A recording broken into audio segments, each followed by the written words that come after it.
Listen, if your trips feel chaotic, expensive, or you forgot something every time, it's probably because you're skipping what you should be doing before you even leave the house. So in today's video, I'm breaking down the 8 things that I always do before traveling as a travel advisor. And I'm also giving y'all a free pre-trip checklist in the description so you're not out here stressed at the airport. Let's get into it.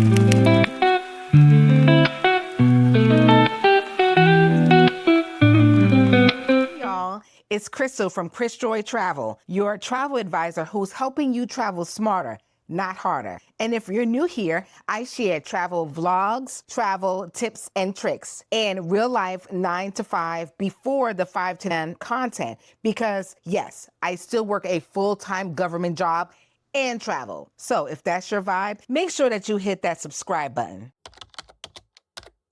Okay, first things first is the documents. And I'm not just talking about your passport, okay? I check passport expiration date. Must be 6 months before travel. Visas, if needed, hotel confirmations, excursion bookings, and TSA pre-check and global entry info, if you have it. Because if there's one thing about me, you will not ruin my trip at the airport because of some document. And let me just say this. I see it all the time on Instagram and TikTok. People really do be showing up at the airport like TSA is not gonna care. Like they're gonna be like, yeah, okay, no ma'am, no ma'am.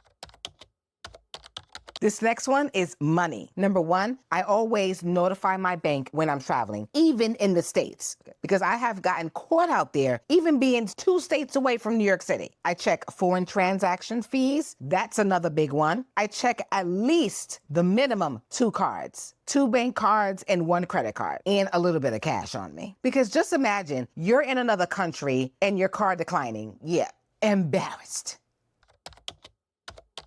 Now, this one is another important one. I plan my trip, but I don't overplan it. So this is what I'll do. I'll book key excursions, make a list of all the restaurants that I want to go to, map out the areas that I want to explore. But I will leave room for some vibes, fun, and random moments. Because some of the best travel moments happen when you're not on a super strict schedule.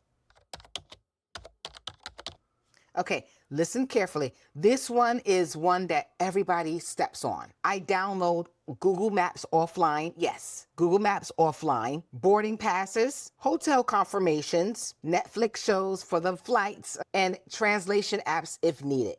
Okay, because Wi-Fi is not guaranteed. I'm planning my big trip in November for my birthday, and the place that I'm going to has Wi-Fi, but it's a little iffy. So yeah, I'm gonna make sure that I download everything. Screenshot, screenshot, screenshot.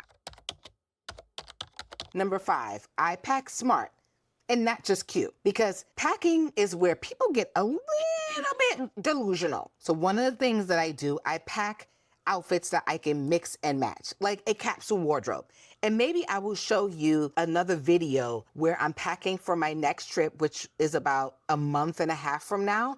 And I will show you how I do my capsule wardrobe. I actually found a video on TikTok that does it perfectly. And I think I'm gonna adopt that plan. Comfortable shoes. Yes, even on a cute trip, you definitely wanna have about 3 pairs. The first one is your traveling shoe, which is probably like a light sneaker, one that you're running in the airport or you going here and going there. That's gonna be your beginning shoe. Number 2, it would be a nice shoe for when you go into a lounge or you got a nice cute dress. You might wanna bring a heel or maybe even a tall heel. And then the third one for when you're more on the casual side, but you don't wanna wear sneakers. And number 4, for my people who don't like to do much of a checked bag, carry-on will definitely have my travel size essentials, and my carry-on will definitely have my must-haves, because if your luggage get lost and stuck there back in Atlanta, you will still have something to function with. And I'm just gonna put this out there right now. Stop overpacking, okay? You don't need 8 types of outfit for a 3-day trip.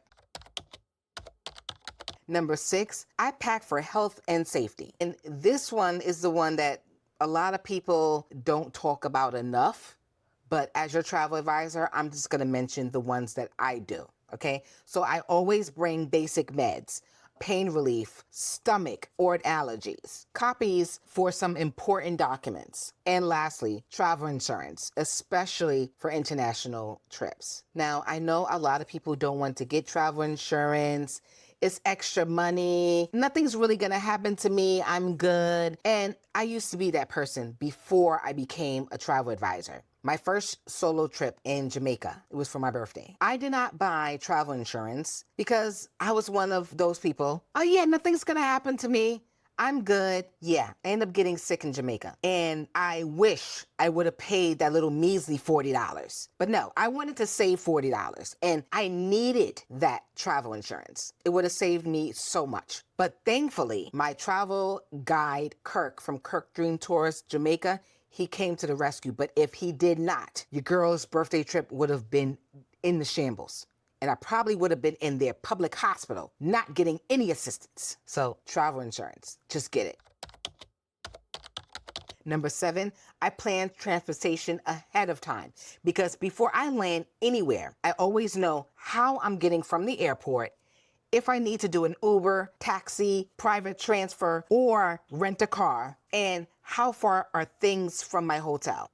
Me being the excursion queen, most of the excursions that I like to go on have a strict start time, okay? Now, you would think that because you're going to a tropical vacation, everything is on tropical time and whatever. Yeah, not in the instances that happened to me.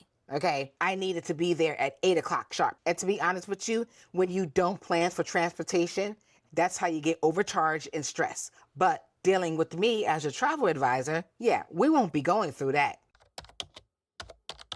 And this last one is my favorite. So number 8, I set my intentions for the trip. I always ask myself, what do I want this trip to feel like and to be about? Do I want reset?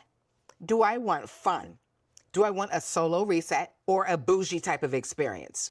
Because travel isn't just going somewhere. It's how you experience it. And this is exactly why I created the free pre-trip checklist for you so that you don't forget anything and you can travel stress-free. It's linked in the description below, so make sure that you download it before your next trip. If this video helped you, make sure that you like this video, comment checklist below if you grab your freebie, and subscribe for more travel tips and tricks and real-life travel content. And if you need help planning your next trip, you already know. You pack, I plan, we outside.